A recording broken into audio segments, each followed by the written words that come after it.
Welcome again on my cricket chats. तो एक बार फिर से आपका स्वागत है। और आज है स्वर्णिम दिन। भारतीय क्रिकेट इतिहास में एक ऐसा अध्याय 25 जून 1983 को लिखा गया जिसे कभी भी नहीं भुलाया जा सकता। हम बात कर रहे हैं 1983 विश्व कप की, जिसे भारत ने आज ही के दिन जीता था कपिल देव जी की कप्तानी में। तो अब बात कर लेते हैं उस बड़े दिन की। तो आज है 25 जून 2024, लेकिन अगर आप 47 साल पहले जाएंगे तो आज ही के दिन बहुत बड़ा फाइनल खेला गया था और वेस्ट इंडीज़ इस समय फेवरेट था। 2 बार वो विश्व कप जीत चुका था, तो उसे ऐसा करने के लिए एक हैट्रिक की आवश्यकता थी। भारतीय टीम बहुत दिनों से इंग्लैंड में थी और ऐसा लग रहा था कि भारत कंडीशंस से यूज्ड टू हो रहा, लेकिन वो चीज़ भारत की परफॉर्मेंस में नहीं दिख रही थी। भारत के प्लेयर्स काउंटी क्रिकेट खेल रहे थे और जो विश्व कप से पहले 4 वार्म अप मैचेस थे उसमें भारत को ये देखना था कि हमारी प्रिपरेशन कैसी है। वो भारत अपने चारों मैच हार गया। तो जब वो मैचेस हार गए, इसके बाद प्रेस कॉन्फ्रेंस में काफ़ी खिंचाई हुई भारतीय टीम की, और जो वहाँ के एक्स क्रिकेटर्स थे और जो पत्रकार थे, अंग्रेजी पत्रकार, उन्होंने भारतीय टीम की काफ़ी खिल्ली उड़ाई। भारत के कप्तान से यह तक पूछ डाला कि भारतीय टीम यहाँ पर किस लिए है, और हमारे जाबाज कप्तान, हमारे चैंपियन कप्तान का यही जवाब था कि we are here to win, मतलब हम यहाँ जीतने के लिए ही आए हैं। और पहला 4 मुकाबलों में से भारत ने 2 मुकाबले जीते, जिसमें वेस्ट इंडीज़ को भी हराया और थोड़ा सा कॉन्फिडेंस ज़रूर बूस्ट किया। लेकिन जो असली मुकाबला था भारत का, वह था जिम्बाब्वे से, और जिम्बाब्वे के विरुद्ध मस्ट विन गेम था, लेकिन उसमें भी शुरुआत भारत की काफ़ी ख़राब थी। सुनील गावस्कर पहले आउट हो गए और आई थिंक दिलीप वेंकटेश्वर को एक बाउंसर लगा और उसको उन्होंने सीधे अस्पताल ले जाया गया। 3-4 प्लेयर और जल्दी जल्दी आउट हो गए। फिर कपिल देव गए और कपिल देव ने जो इनिंग्स खेली, अविस्मरणीय, अद्भुत और कभी ना भुला देने वाली वो पारी थी। 175 138 बॉलों पर, और जिसमें 16 चौके और आई थिंक 10 छक्के लगभग शामिल थे। एक छक्का उन्होंने मारा जो ड्रेसिंग रूम की शीशा तोड़ के अंदर तक गया। जो ड्रेसिंग रूम में प्लेयर्स भाग के बैठे हुए थे, निराश थे, वो बाहर निकल कर आए, फिर इस इनिंग्स को चीयर्स किया। और भारत जब लड़ रहा था 150-200 किसी तरीके से हो जाए, एक फाइटिंग टोटल भारत ने बनाया और भारत ने मैच जीता। और कह सकते हैं कि जो जिम्बाब्वे का एक तेज़ गेंदबाज था, आई थिंक जाविस, उसको भी कपिल देव ने काफ़ी अच्छा तरीके से खेला और उसके विरुद्ध भी कई आकर्षक शॉट लगाए। अनफॉर्चुनेटली इस इनिंग की जो टेलीकास्ट थी वो नहीं हो पाई, ब्रॉडकास्ट नहीं हुआ, क्योंकि बीबीसी जो ऑफिशियल ब्रॉडकास्टर था उसने उस दिन स्ट्राइक कर रखी थी, और इस स्ट्राइक की वजह से इस पारी को आप नहीं देख सकते इस समय। इतना आजकल डिजिटाइजेशन हो गया उसके बावजूद, क्योंकि जब टेलीकास्ट ही नहीं हुआ उस मैच का, तो आप कैसे देख सकते हैं। फिर भी एयरटेल वालों ने, एयरटेल की जो तकनीक है उसने एक क्रिएशन किया था जब 5G लॉन्च हुआ था, तो उसकी बदौलत आप आइडिया लगा सकते हैं कि वहाँ पे क्या क्या शॉट उन्होंने मारे होंगे। फिर भारत ने सेमीफाइनल में इंग्लैंड को हराया, और इंग्लैंड भी उन दिनों काफ़ी मजबूत था, अपने देश में खेल रहा था, कंडीशन से काफ़ी वाकिफ़ था। फिर आया 25 जून 1983, ये बड़ा दिन, ऐतिहासिक दिन, ऐतिहासिक फाइनल, और वेस्ट इंडीज़ जो काफ़ी मशहूर टीम थी और उन्हें लग रहा था कि बस एक कदम दूर हैं और बड़ी आसानी से भारतीय टीम को हरा देंगे, क्योंकि वो तो केवल तुक्का से ही पहुँचे हैं। और भारत ने पहले बैटिंग की इस फाइनल में, और 1983 का फाइनल, और भारत ने कुल 183 रन ही बनाए, और उसमें भी भारत की एक बार फिर से ख़राब शुरुआत। गवास्कर का एक्चुअली ये था कि उनकी जो फिटनेस थी वो कहीं ना कहीं काफ़ी ख़राब हो गई थी इस पूरे विश्व कप में।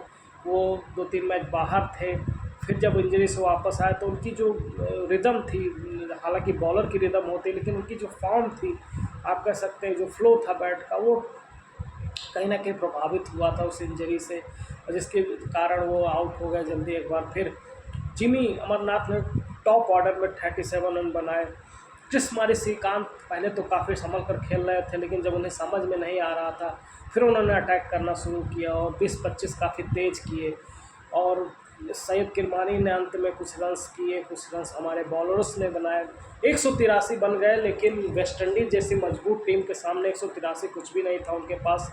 लॉयड जैसा बल्लेबाज, ग्रिनिच जैसा बल्लेबाज, विवियन रिचर्ड्स जैसा बल्लेबाज जो जो आपको मैच कहीं से भी निकाल कर ले जा सकते थे, उनके पास ऐसा टीम थी कि इसीलिए वो 2 बार चैम्पियन थे।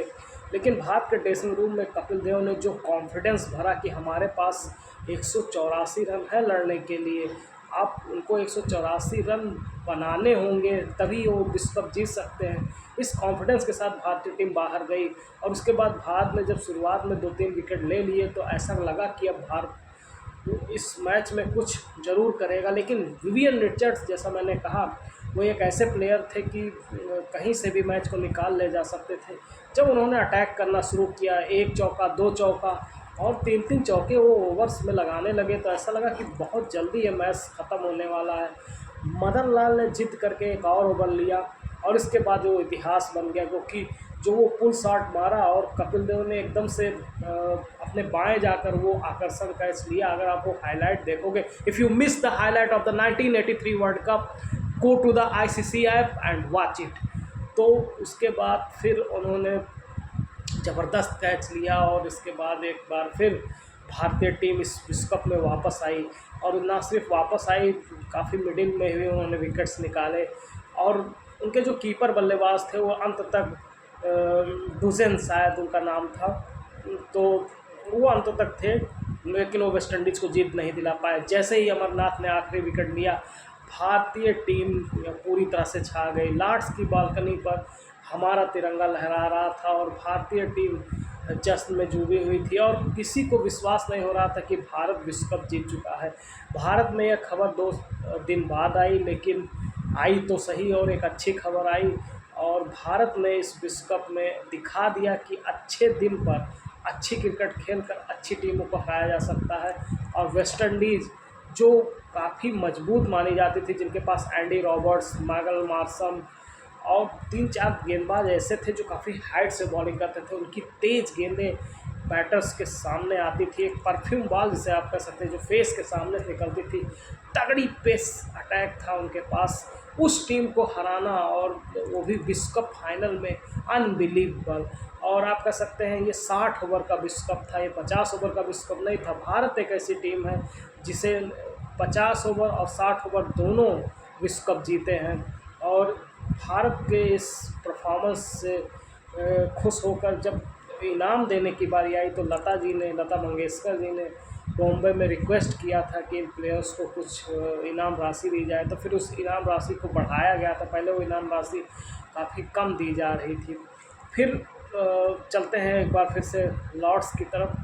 जब प्रेस कॉन्फ्रेंस से ठीक पहले जब पोस्ट मैच प्रेजेंटेशन होना था वह हुआ और जब कपिल देव को वो ट्रॉफ़ी दी गई, prudential cup, not ICC trophy, it's prudential cup, क्योंकि उन दिनों कप का एक नामकरण हुआ करता था, आजकल ICC ट्रॉफ़ी के नाम से खेली जाती है, वो कपिल देव को दिया गया। It was a proudest moment of Indian cricket. Bharat की क्रिकेट को बदलने वाला वह स्वर्णिम पल था, क्योंकि वहाँ से भारत की क्रिकेट काफ़ी बदल गई। एक बदलाव की जो बयार जिसे आप कह सकते हैं चलने लगी, क्योंकि भारत की क्रिकेट काफ़ी उस समय उतनी पॉपुलर नहीं थी, लेकिन जैसे ही भारत ने विश्व कप जीता, सचिन सर उस समय 10 साल के थे, उन्होंने भी कहा था एक इंटरव्यू में कि मैंने उसी वक्त डिसाइड कर लिया था कि एक दिन मुझे भी भारत के लिए खेलना है और भारत के लिए विश्व कप जीतना है। उनका यह सपना 2011 में पूरा हुआ जब भारत ने दूसरी बार 28 साल बाद धोनी की कप्तानी में मुंबई में वो विश्व कप जीता। तो भारत एक ऐसी टीम जिसके पास 60 ओवर और 50 ओवर दोनों विश्व कप हैं। तो ये वो कहानी थी जिस टीम को इंग्लिश पत्रकार और वहाँ के लोग मजाक उड़ा कर रख रहे थे, उसी टीम ने सारे आलोचकों का मुंह बंद करके रख दिया और दिखाया कि भारत को आप कम ना समझें, क्योंकि भारत की टीम भी कुछ कर सकती है और ना सिर्फ कुछ कर सकती है, विश्व कप भी जीत सकती है और भारत ने किया। और आज आप देखिए, India is a richest board in the world. Bharat की एक लोक लुभावनी IPL जो चल रही है वो दिखा रहा है कि भारत का कितना दबदबा है। भारत कहीं भी जाती है काफ़ी पॉपुलर रहता है।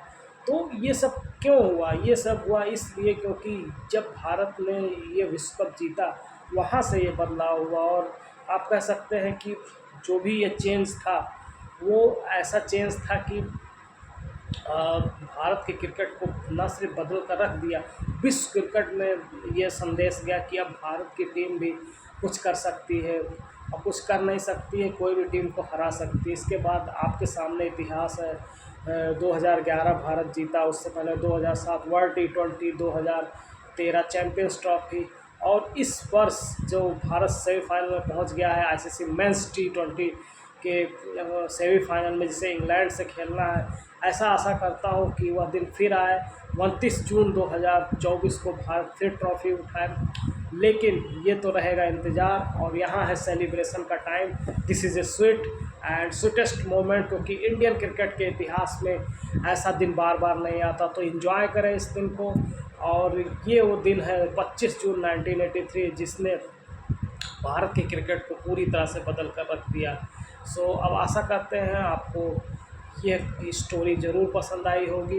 If you have not subscribe it, और अब बने रहें क्रिकेट चैट्स के साथ। कल है सेमीफाइनल, बड़ा सेमीफाइनल, मैं ज़रूर प्रीव्यू लेके आऊँगा। Thank you so much for being here. मिलते हैं एक और वीडियो के साथ। Thank you so much.